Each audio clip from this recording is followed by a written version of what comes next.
watimo wapende watimo value addition through a lot of innovation mondo mi waduok piny mwandu mwagolo oko nikech ma opikel balance of trade dhi bedo in our favor kata konyo ne pinje kaka Kenya to COMESA states mamoko. Koro manyo gitwake ahinya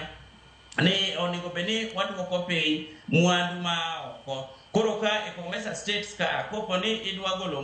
kar golo mwandu India kopo ni Zambia ni kode to onego beni jo Kenya gole Zambia to kan tie mwandu minya golo Kenya okonego beni DRC Congo dhi golo Brazil mana ka chakoni cha yudo ka giwuok dhi ngiew gwen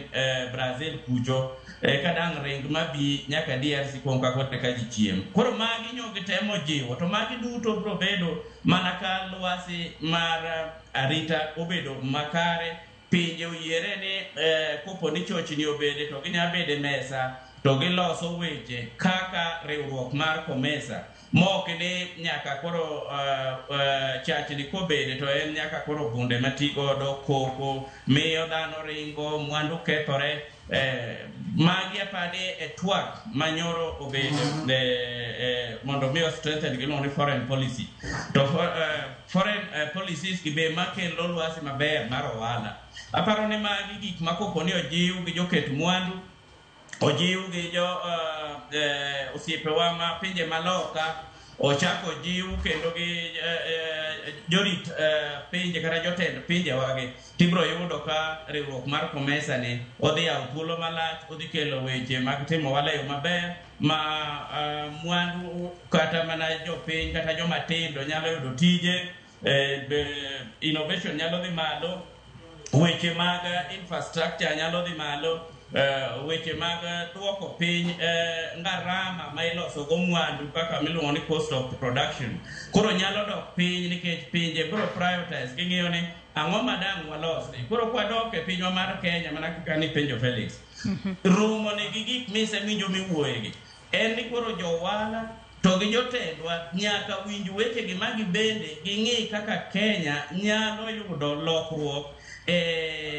commitments ma no keti e lwedo kawuono nikech na wuoye communicate ma romo ni mag jotend pinje te presidents to gi prime ministers dhi kete lwetgi kosekete lwetgi ang'o ma ere kaka Kenya dhi yudo thuolo mondo mi higa mabiro ni kata higni mabiro go wabede lwasi maber ma jo COMESA temo keto ni ere kaka wadhi yudo thuolo mondo wabe wadongre kaka pinywa nikech king'iyo mwalo wa kanyo Joyce pinje wa king'iyo counties matin nitie gima waluongo ni counties export competitiveness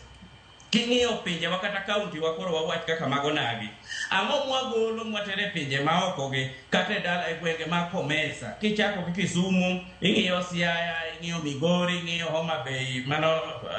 kaka dala ma Homa Bay ang'o mwatero madang wasungi makaka governors wako biro mono bigiro kata COMESA ka ginyalo dogo to gibedo godo gi executive gi county assembly to giwuoye ni oningo wabende wayude product achiel kata ariyo mwanyalo sungo gi lwasi makoro COMESA temo ketoni mondo mi watie wabende waket lwasi wabed maber wadiu jo wala mondo gigol mwandu gi gimed iwinjo ka weche mag value addition giwuoye automation mar biashara iwuoye japiny mani mwalo wakachacha onge pesa manyalo ng'iewo masinde gi mondo tim go omed ndadhu koro gik machalo common user facilities mani neno nyocha ne the first round mar President Ruto nyocha wuoye ni gidwa loso county aggregation and industrial park magi gik makoro oningo beni jotendwa kao maino makende kete oken miel oken microphone gi weche mang'eny oningo beni wang'iyo ni COMESA isani ni Nairobi kakin giwuok gidhi kopogore gotende meninde ere kaka madhi konyowa sana onagi counties mag onagi koro ningo beni warome kata romo mineno mar investment makoro dhi mbele dala mar Siacha oningo beni ka giketo twak mar ging'iyo ni COMESA nyoromo Kenya ka wabe koro wayawo odho ka dala mar Siaya weche mag owala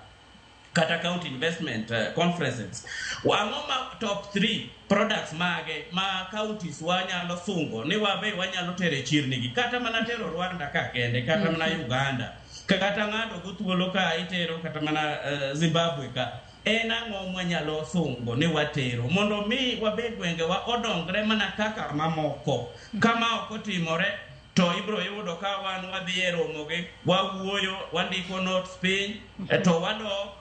maonge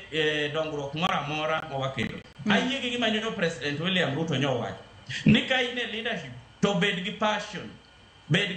ing'e nikech sani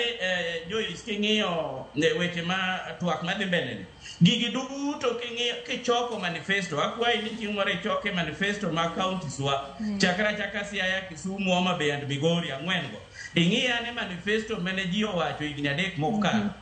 imigi percentage ibiro yudo ni counties moko po gikia kata gik mane giwacho manifesto go wat noketi e draw ogo kanyo kiful okwanyal ng'iyo ni manifesto gi yore mag chiro mag owala kata mene konyo piny e weche mag infrastructure gero chirni konyo jowala matindo mondo mi gibende gi